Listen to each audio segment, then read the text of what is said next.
His name is Gil, and he's mentally ill. That's why the name of the show is Mentally Ill. My name is Gil Kruger, and on this show, I go deep with content creators on their struggles with mental health. On this season of Mentally Gil, we're focusing on anxiety and burnout. This week, Kelsey Darragh enters the chat. We talk about her sobriety, her comedy being tied to her mental health, and how intrusive thoughts have caused her panic since childhood. I'm Kelsey Darragh, and I'm a creator that wears many hats. I am a writer, founder, filmmaker, podcaster. See, I started so strong and confident, and then I did the thing where I'm like, it's too many things to remember who I am. Kelsey is a comedian who first rose to internet fame as an OG BuzzFeed talent. She has since gone independent, focusing on lifestyle and mental health-related content. She published her workbook, Don't Fucking Panic, from Thought Catalog Books, and it's her way of helping others cope when anxious thoughts become overwhelming. I own it and have done some of its exercises, and it helped me out. At least until I fell back into my old behaviors. Womp womp. I asked Kelsey what her anxiety feels like. How would you describe your anxiety if you only had like 3 words? It's so funny to try and do in 3 words. I'm trying to think of like 3 strong words, and it's so tough because anxiety is so many things. It's so all-encompassing and so all-consuming, and yet I am someone who so fervently stands by not letting it become all of me or a large part of my identity. So the words I'm coming up with like negate what I try to reflect as like what my anxiety actually is. So it's funny trying to try and put it into words. Physically, what does anxiety feel like to you? And has it always felt like that, or has it changed? Anxiety to me has always felt really physical.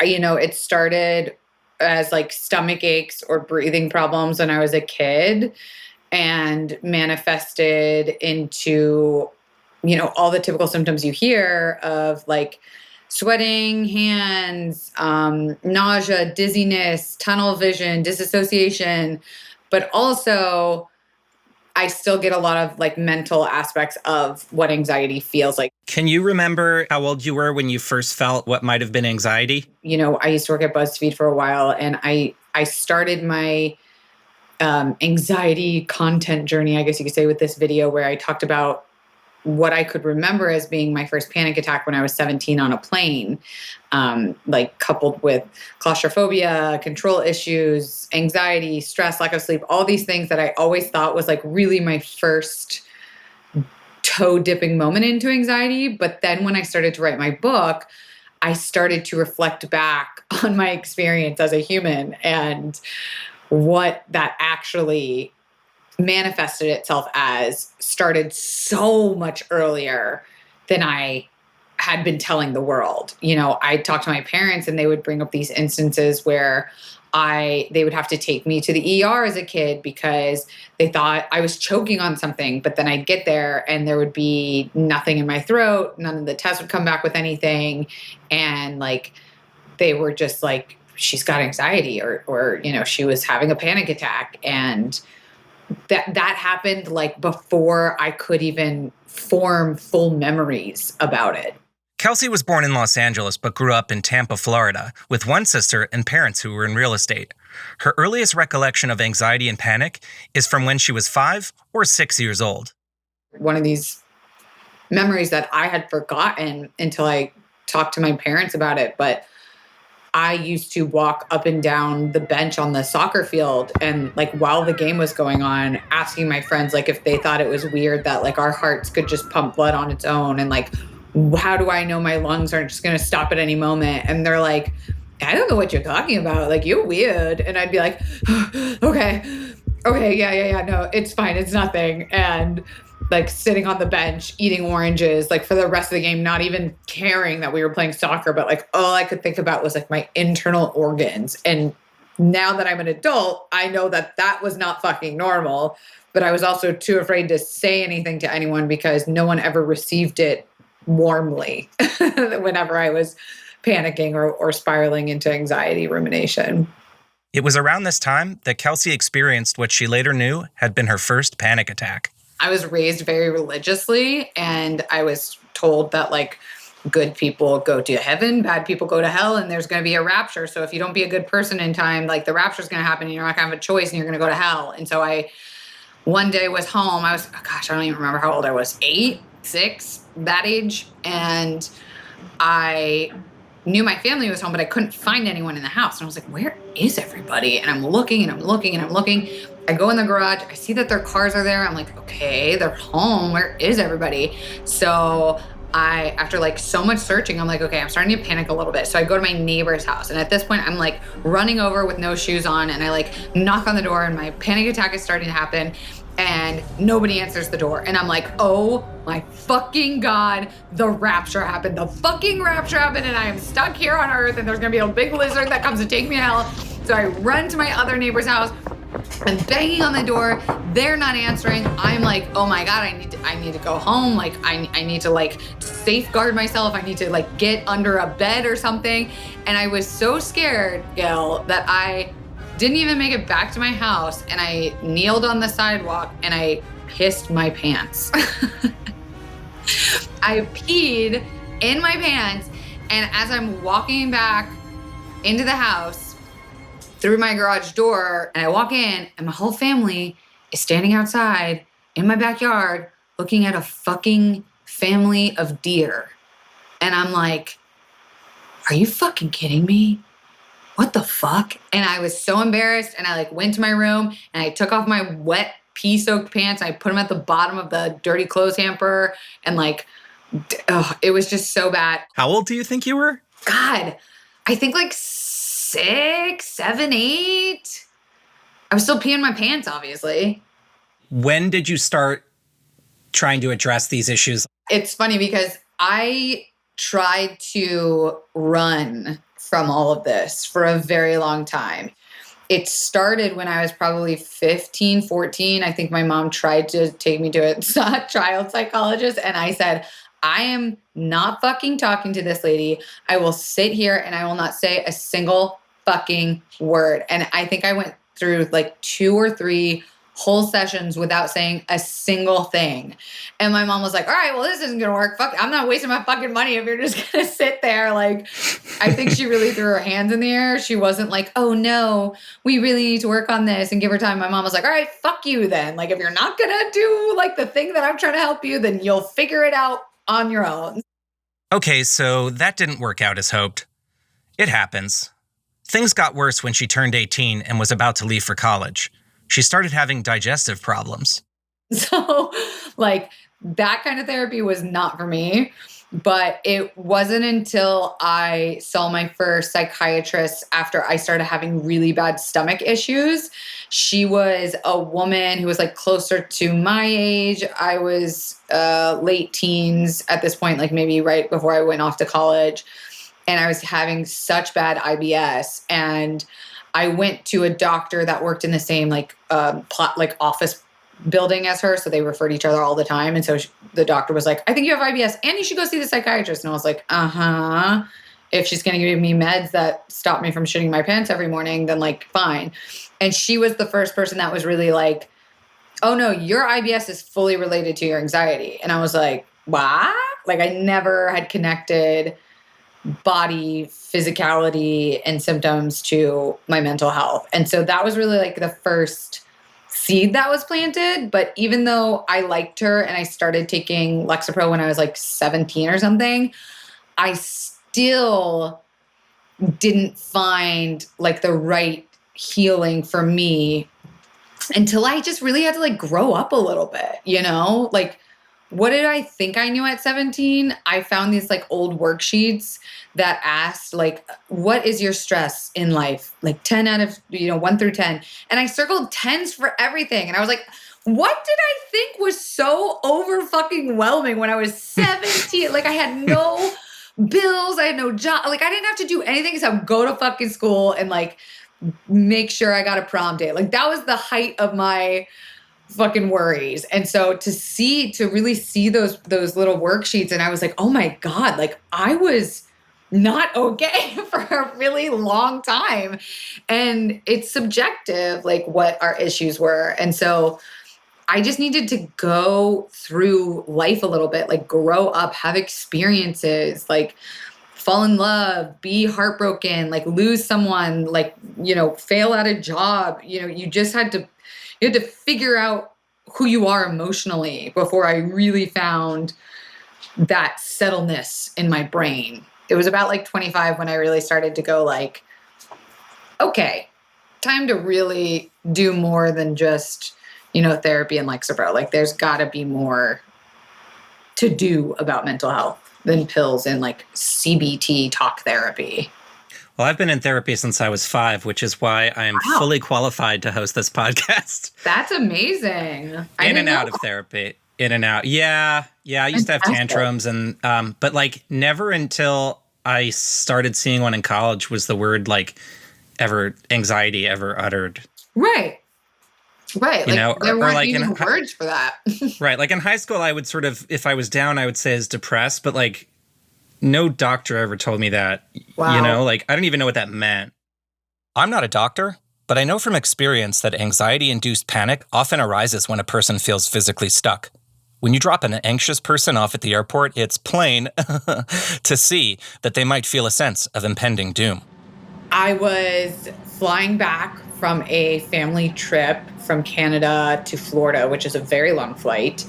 And I was watching a movie and all of a sudden I felt like I couldn't breathe and I felt like I couldn't swallow. And I just remember over and over saying, something doesn't feel right. Something doesn't feel right. I didn't know if I was having a heart attack at the ripe old age of 17 or, I thought my brain was literally going crazy. And I ran up to the front where my parents were sitting and I was making such a scene that my mom had to like walk me to the back of the plane. And then at that point I was kind of like unruly and a little rowdy and trying to escape the plane. And a bunch of flight attendants came to the back of the plane.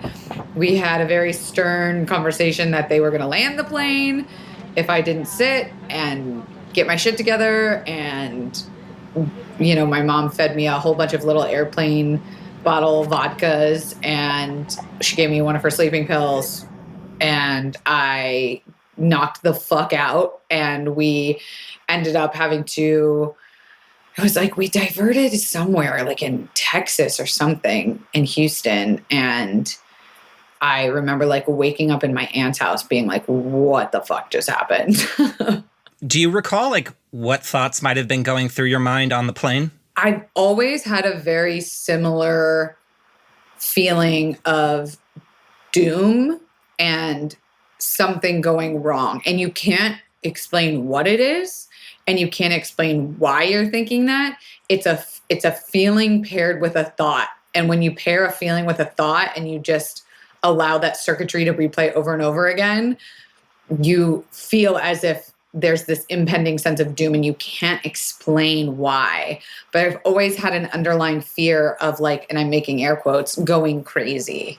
That like one day I was just that was it. My brain was just gonna like fry, the wires got crossed and I would just be quote unquote crazy forever. And like, I don't even know what that means when I say it, but it's just what I always thought and feared.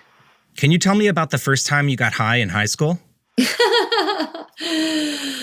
Oh, the first time I ever got high, I was at my girlfriend's house. There was 3 of us. We were like the 3 Musketeers. We went everywhere together. We went to every party together. We like got ready at each other's houses for school in the morning. Like we were the besties. And so naturally we were like, if we're going to smoke weed, we're going to do it together for the first time. And one of them was dating an older boy who got it for us. And we went back to this girl's aunt's house because like she didn't have a typical mom and dad. And her aunt was just kind of like the cool aunt, let her do whatever she want. So we go outside and we're sitting up against the wall. And I'll never forget, I was like sitting in the middle of them. And we like hit this blunt. We were smoking blunts when we were 14. And we pass it around and I think I'm like inhaling, and they always say like you don't actually get high the first time you smoke weed. I 100% got high the first time I smoked weed because I smoked so much of it. Like I smoked like half a blunt for the first time ever. And I'll never forget this feeling where like I looked down at my cell phone and I saw what time it was, but that time reflecting back at me did not feel like the little amount of time that had gone by. And I was like, wait, you mean to tell me only a minute has gone by?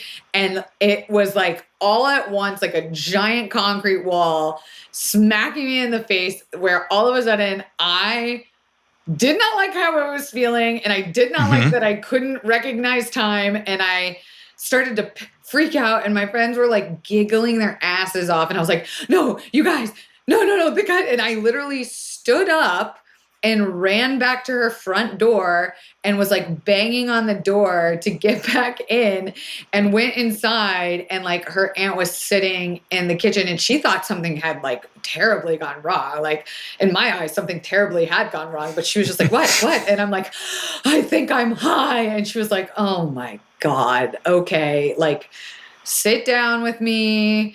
I'm going to make you a California pizza kitchen, frozen pizza. Like, you're going to drink some water. And like my girlfriends were so fucking stoned and like pissed. I think one of them might've peed their pants because she was laughing so hard.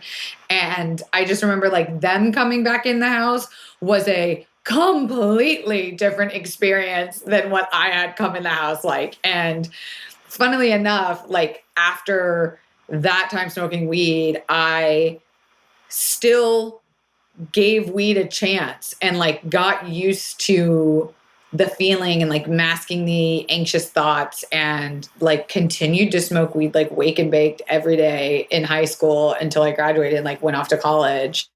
Kelsey studied at Auburn University and the New York Film Academy. In her early 20s, she found herself working at BuzzFeed.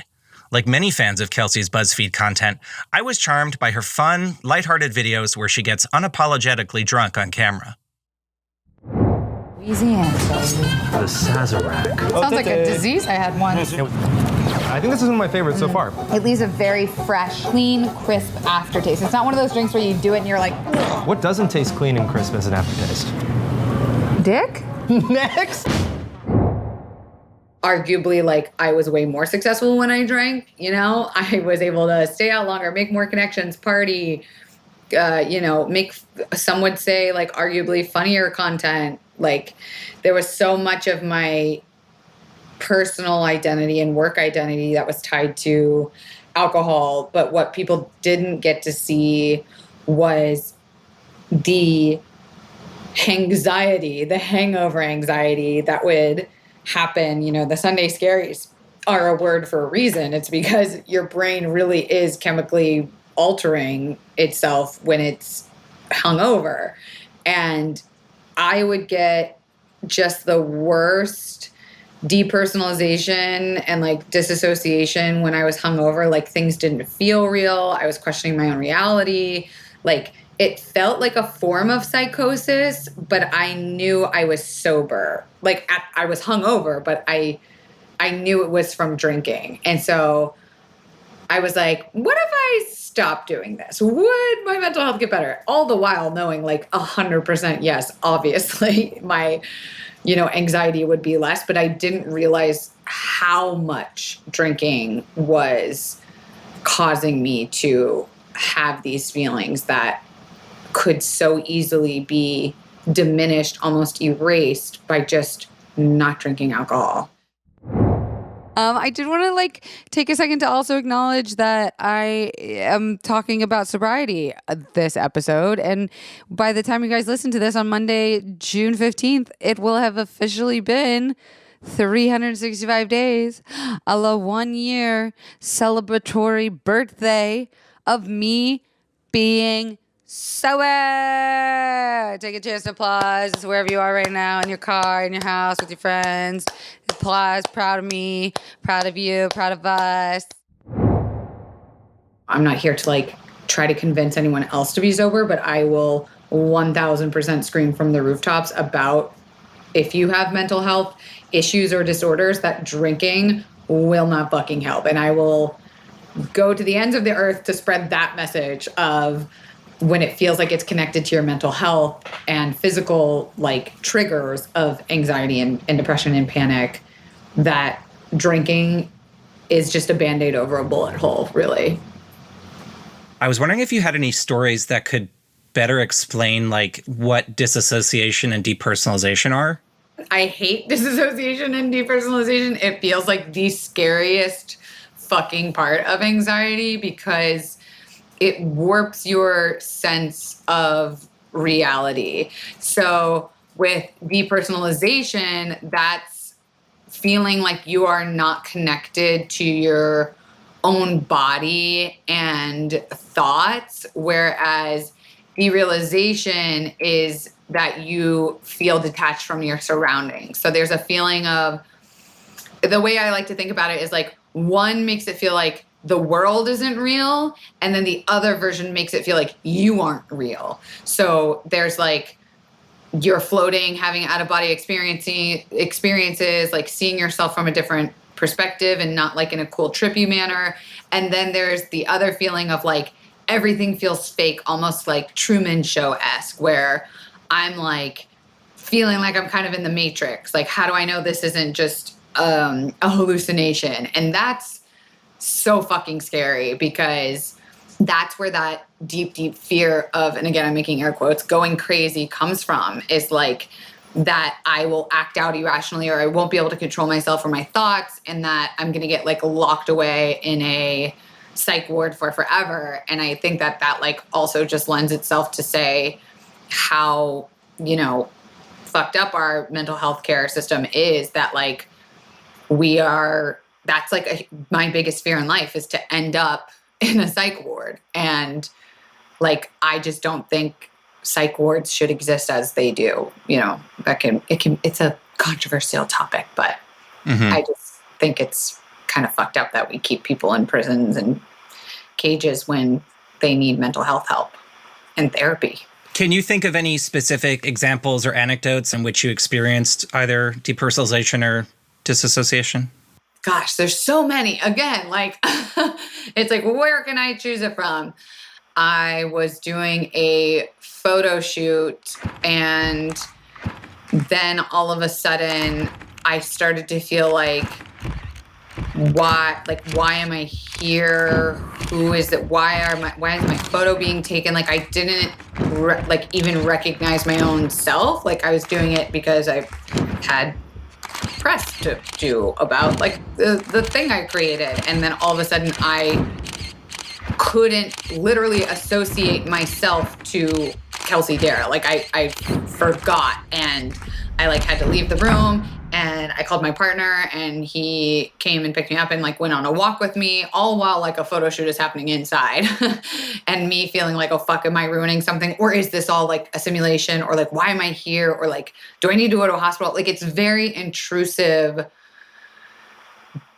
what feels like dangerous thoughts, but it's not at the end of the day. Thoughts are just thoughts. And I say that like a million times in the book, is like, they're not facts. They're just thoughts. And so that's like a more recent example I can think of trying to explain, like, I was aware of my surroundings, but I couldn't like identify with any of them. It's almost like what I would talk about in the book is like, what's actually happening is your brain is trying to protect you from something, whether it be feeling uncomfortable or feeling social anxiety or trauma or whatever. So your brain kind of does this thing where it's like, let me just give you amnesia real quick. And you're like, thank you for trying to protect me, but also fuck off. I'm trying to do something. I'm trying to exist. Let's go to an ad break, 'cause making this show ain't free.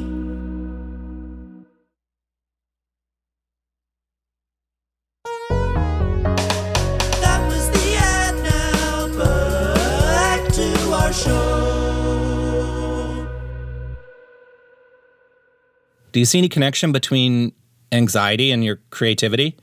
Obviously, like, I'm a human being. A normal amount of anxiety definitely goes into my creative process in terms of fear of, am I living up to my fullest potential? Like that's always a fear that I have. Am I like making the most out of my talent? Am I making the most out of my time? Am I making the most out of my experience here on earth? Like, and what I love to do is make content. And am I doing that the best to my abilities? Am I wasting time? Like I could be hit by a bus tomorrow. Like then we start to spiral into like that kind of shit where it's like, well, if I don't do it right now today, am I ever going to do it? Like, you know, it's so, it's fuel and fire, right? And like, I can't let the fire get too close to the thing that I'm making because then it'll light it on fire.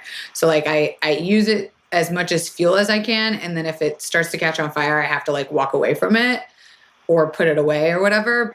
So there's two sides of the coin, right? Where it's like, you can get caught up in the minutia of the like, oh my God, I haven't posted a TikTok in a week. Like I'm going to be irrelevant. No one's going to watch my content. I'm going to lose followers. And then there's like, what do I love doing? And how can I like use that mental health illness or disorder to my advantage, you know? And even in stuff that has nothing to do with like entertainment, you know, say my like startup that I founded, I find that people in the quote unquote professional world really appreciate my candor and transparency and honesty about my feelings. Like I can go into a VC meeting and be like, oh my God, like I had so much anxiety about this, but like you guys are so nice and so cool. Like I have no problem identifying it and using it as a positive now, if that makes sense.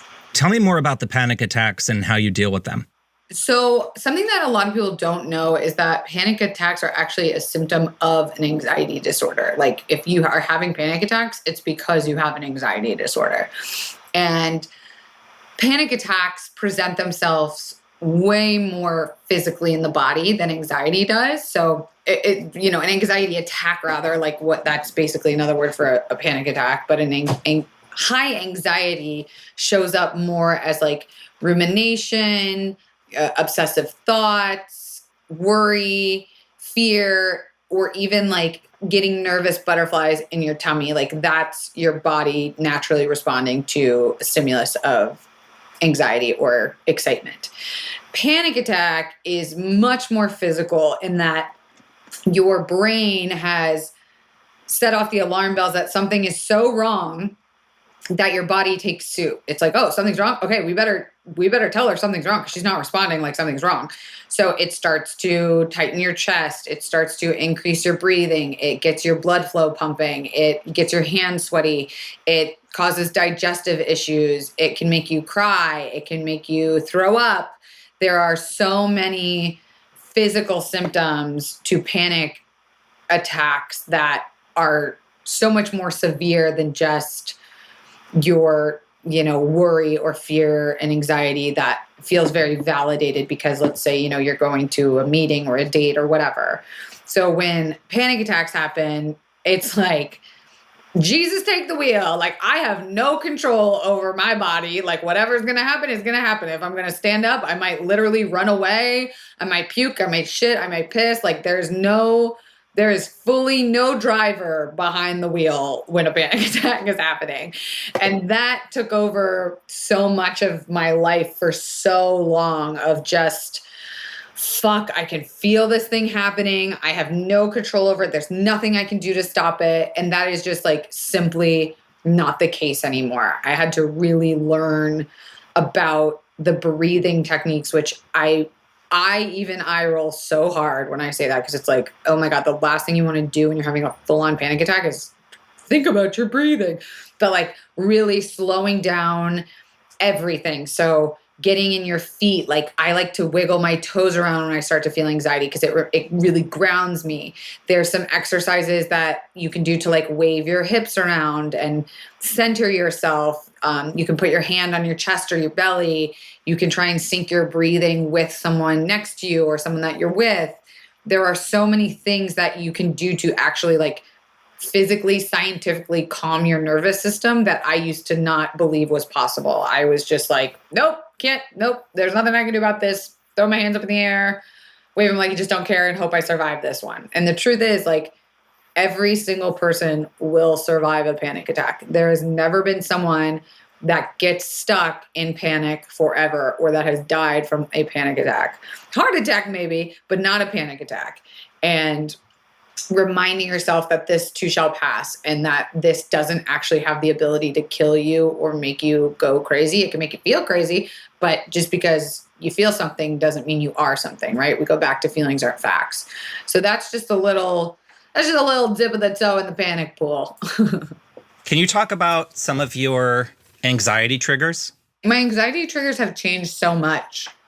You know, it used to be even talking about anxiety, I wouldn't do. You know, my mom brought this up to me. She's like, you've grown so much because we can literally have a conversation about it. And I was like, what do you mean? She's like, Kelsey, you used to like, if I even brought it up, if I was like, so how is your, you would go, no. Like I couldn't even think about it, acknowledge it, or even talk about it. Like the anxiety and panic itself was a trigger. Like the words in the conversation, because I was afraid if I started thinking about it, I would spiral. And, you know, now that I have such clear management on how my anxiety manifests, it's weirdly sometimes never a surprise what triggers me. Like I can usually guess what will trigger me. So like confined spaces, news situations, especially in social settings, airplanes will always be a big one for me.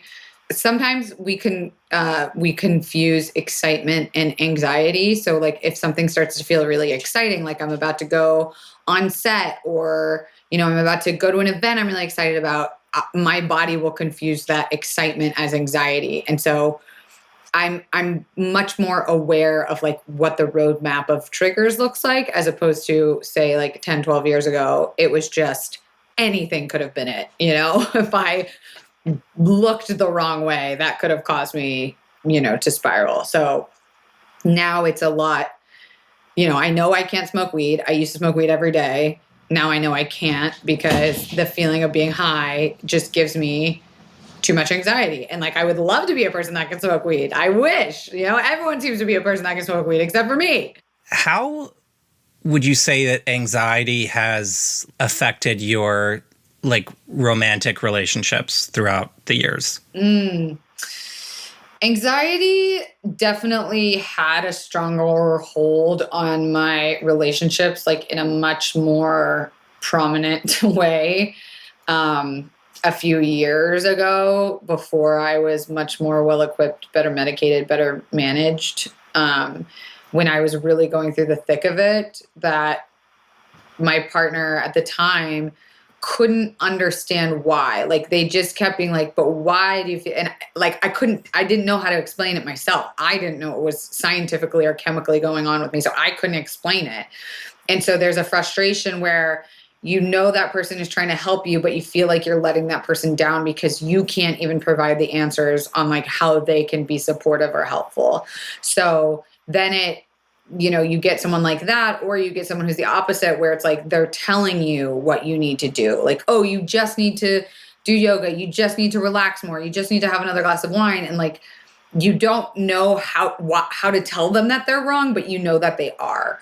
Like, it's such an individualized experience that like bringing anyone into your mental health journey is such a like hit or miss task, because if you're lucky, they have experienced what you've gone through and they can relate, but also like I would never wish this upon my worst enemy. So I also don't want the person that I love to know what I'm talking about. So it's like, there's a twofold there. But, now that I armored myself with more research, more healing, diving into the things that absolutely scared the fucking shit out of me for so long, I ran from these things, but what I really needed to do was embrace it and treat myself like my own best friend, and like really pick myself up and hold myself and take care of myself, so that I then could actually have even that simple verbiage of saying like, this is what's actually happening to me right now. Do you ever feel shame about being anxious or having panic attacks?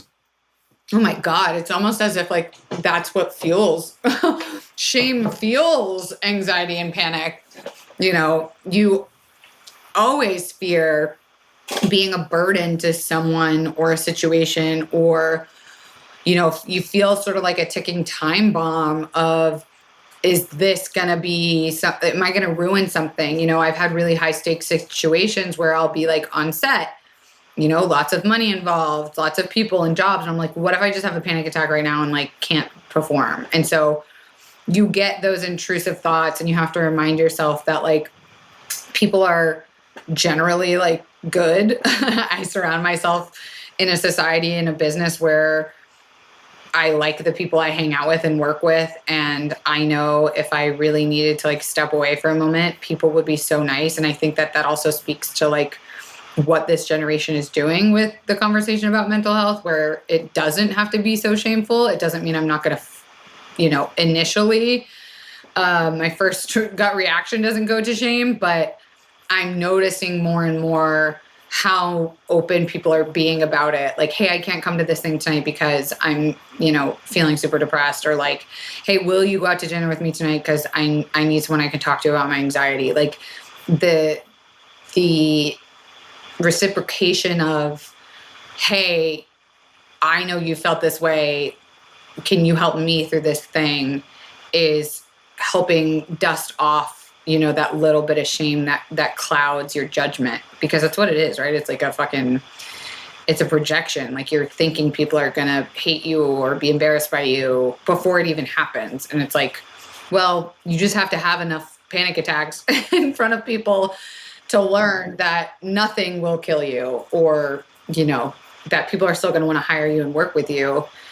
And, you know, it doesn't freak me out anymore that like you can Google me and find out like the most intimate, fucked up parts of like my life. How often are you having panic attacks today? Like, what's your regimen these days? Do you take meds? What professionals do you see? I don't want to say like panic attack free, because anyone that like has panic attacks knows that like it's constantly sitting on the back of your mind, and your subconscious is just like waiting for the next one to hit. But I went a very long time without having a panic attack after I got sober.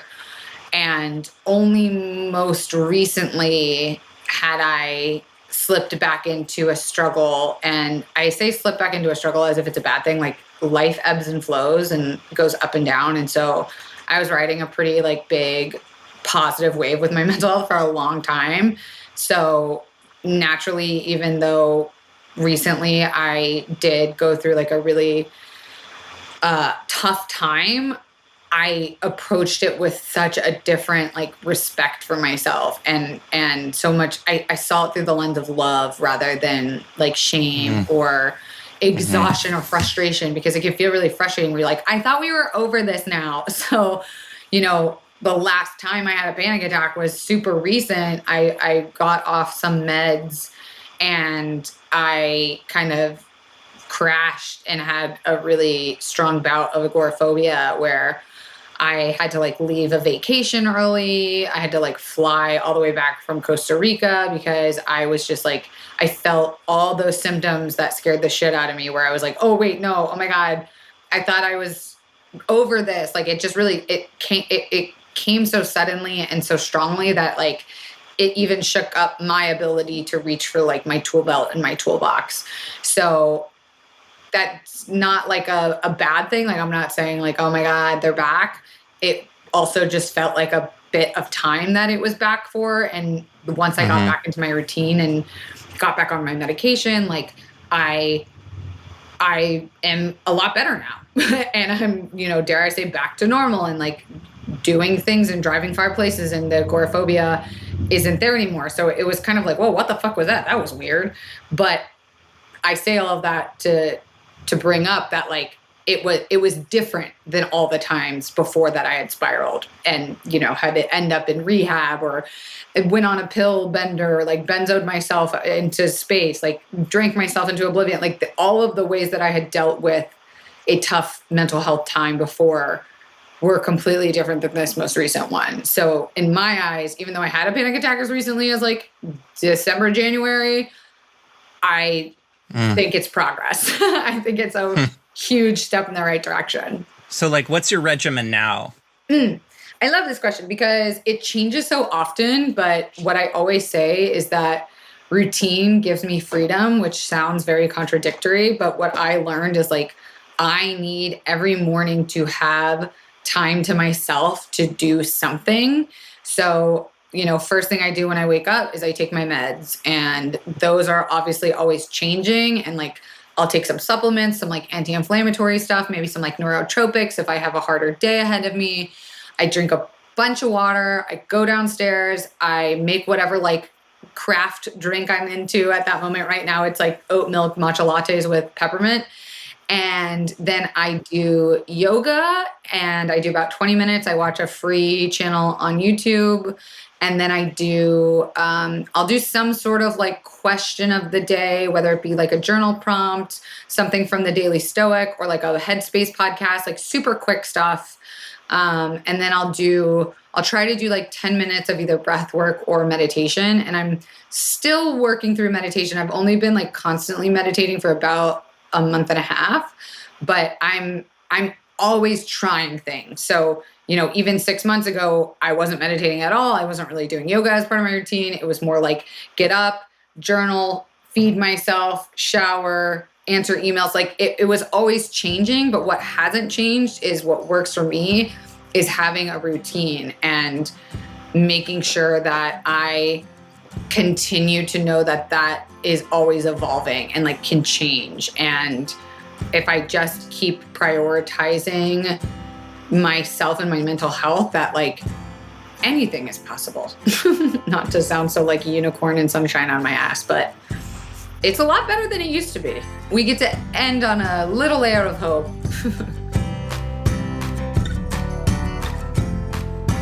And that, my friends, was Kelsey Darragh. Our conversations about the early days of her anxiety and panic left me rethinking some of my childhood episodes. I also didn't know much about disassociation and depersonalization before talking with Kelsey, and golly gee, do those sound scary. I think it's pretty amazing that she's found coping skills, and I'd include sobriety among them, that ground her and allow her to create inspiring content around mental health. If you want more of Kelsey's wisdom, she has her own podcast, Confidently Insecure, and you can find her on social at Kelsey Darragh.